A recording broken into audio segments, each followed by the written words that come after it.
সম্মানিত উপস্থিতি, অন্তর্বর্তীকালীন সরকারের কাছে আমরা দাবি জানাই, বাংলাদেশে যে গণহত্যা সংঘটিত হয়েছে, যে মানবতাবিরোধী অপরাধ সংঘটিত হয়েছে, সেই অপরাধ খুনি হাসিনা, তার দোসর এবং তার দল আওয়ামী লীগ সকলের সম্মিলিত শক্তির কারণেই বাংলাদেশে গণহত্যার সংগঠন করা সম্ভবপর হয়েছিল।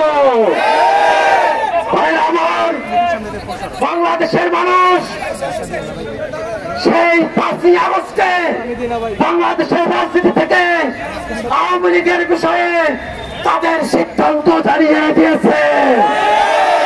সেই আওয়ামী লীগকে বাংলাদেশে যদি কোন দেশি বা বিদেশি শক্তি পুনর্বাসনের চেষ্টাও করে, বাংলাদেশের ছাত্র জনতা রাজপথে দাঁড়িয়ে তা প্রতিহত করবে ইনশাআল্লাহ।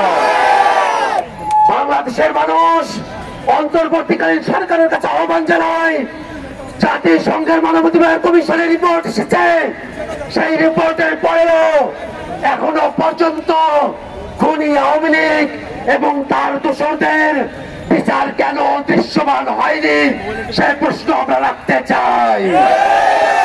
অতি দ্রুত খুনি আওয়ামী লীগ এবং তার দোসরদেরকে বিচারের আওতায় নিয়ে আসতে হবে এবং যতদিন পর্যন্ত বিচার কার্যক্রম চলমান থাকবে ততদিন পর্যন্ত বাংলাদেশে আওয়ামী লীগের কোন সাংগঠনিক রাজনৈতিক কার্যক্রম চলতে দেয়া হবে না।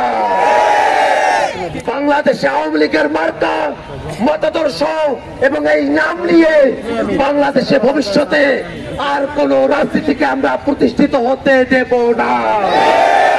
আমাদের হাজার হাজার ভাই রাজপথে জীবন দিয়েছে, আমরা লক্ষ লক্ষ ভাইরা তৈরি আছি, প্রয়োজনে আমরা আবার জীবন দেব, কিন্তু আওয়ামী লীগকে পুনর্বাসিত হওয়ার কোন আলাপকে আমরা বাংলাদেশের মাঠে প্রতিষ্ঠিত হতে দেব না।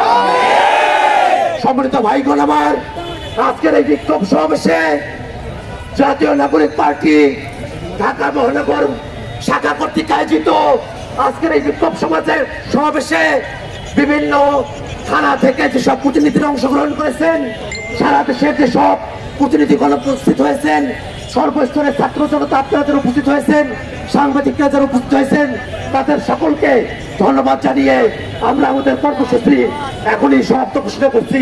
ধন্যবাদ সকলকে। ইনকিলাব জিন্দাবাদ।